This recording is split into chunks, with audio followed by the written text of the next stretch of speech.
Tukiwa tunaendelea na kipindi cha mwezi mtukufu wa Ramadhani na Kwaresma, leo nina taarifa kuhusiana na taasisi ya Kiislamu ya Al-Malidi mkoani Dodoma, ambayo imelalamikia baadhi ya watumishi wa Wizara ya Ardhi kwa madai ya kusababisha sintofahamu kuhusu umiliki wa kiwanja namba 8AY kilichopo Nzuguni C jijini Dodoma. Malalamiko hayo yametolewa na Ustadhi Bakari Mgaza, mjumbe wa Al-Malidi Dodoma, wakati wa dua ya kuliombea taifa amani pamoja na viongozi wake. Akizungumza katika eneo la kiwanja hicho, Ustadhi Mgaza alidai kuwa taasisi hiyo ilifuata taratibu zote za kisheria kupata eneo hilo kwa ajili ya ujenzi wa hospitali, chuo cha uuguzi na nyumba za makazi, na kwamba wamelipa zaidi ya shilingi milioni 138 kupitia control number mbalimbali bila kudaiwa na serikali. Hapa tulipo ndio kiwanja ambacho umekuwa ukifuatilia kwa karibu bila hata kukijua kilipo. Basi leo umepata kufika hapa na kuliona eneo hili ambalo serikali imechukua zaidi ya shilingi milioni 140. Ndugu mgeni rasmi na mwenyekiti wa Al-Malidi, kiwanja hiki cha Waislamu walikitoa kwetu mamlaka zote kuanzia Wizara ya Ardhi mpaka jiji Dodoma, na kudharau Waislamu na kuwaona wanyonge, na kwa makusudi mazima wakajigamba wao ndio serikali wameamua kukigawa viwanja hichi kwa watumishi wa ardhi, huku wakijua ni matumizi mabaya ya madaraka. Tunaambiwa kwamba kiwanja kimebadilishiwa matumizi, kwamba sijui ni matumizi kwa ajili ya umma, lakini tunachokiona wana subdivide vijisehemu tayari wanagawana wao kwa wao, na hili jambo tutalipigania mpaka dakika ya mwisho, hatutakubali. Yaani katika harakati za kudai hiki kiwanja, kuna tamko viongozi wetu wa mkoa wamekumbana nalo, wanatishwa na mmoja katika viongozi wa ardhi kule, anasema nyinyi wakorofi sana, hamwezi kunibabaisha chochote, sisi tumeshasema hicho kiwanja mkipati.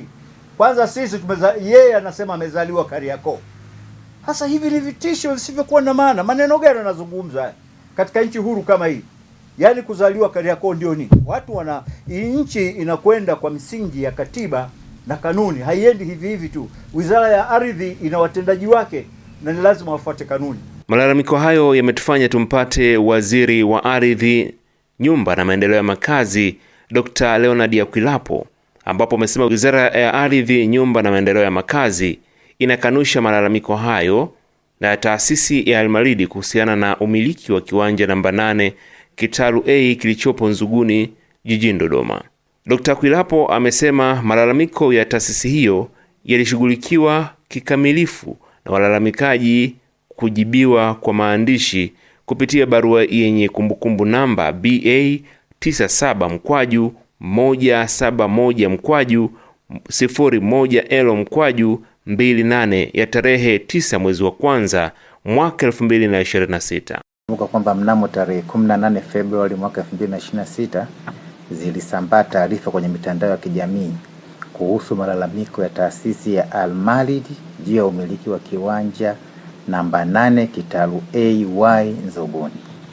Wizara ya Ardhi, Nyumba na Maendeleo ya Makazi inapenda kutoa taarifa kuwa malalamiko ya taasisi Al-Malidi yalishughulikiwa kikamilifu na walalamikaji walijibiwa kwa maandishi kupitia barua yetu yenye kumbukumbu namba BA 97-1-01L/28 ya tarehe 9 Januari mwaka 2026.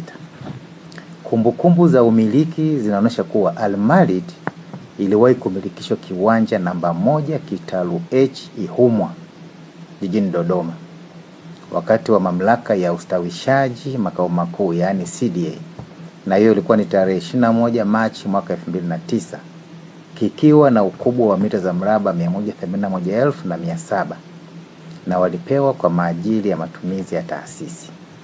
Aidha, taasisi ya Al-Malidi ilikiuza kiwanja hicho kwa kampuni ya El Shaddai Center for Academic Limited kupitia mkataba uliosainiwa tarehe 25 Julai mwaka 2009, na wizara ilipatiwa nakala ya hayo mauziano.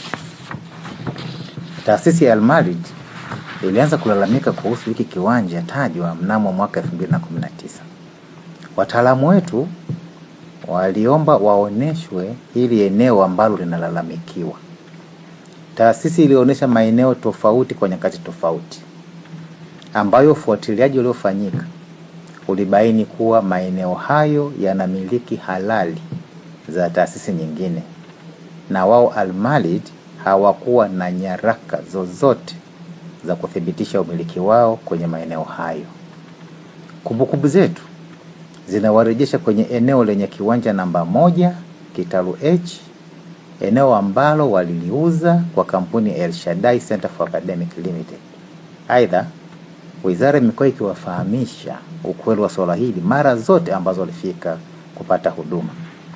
Wizara inapenda kuutaarifu umma kuwa upatikanaji na umiliki wa ardhi unasimamiwa kwa mujibu wa sheria za ardhi pamoja na kanuni zake, na hii imewekwa maksudi ili kuondoa migogoro kama hii na vile vile kuimarisha usimamizi bora wa rasilimali ardhi.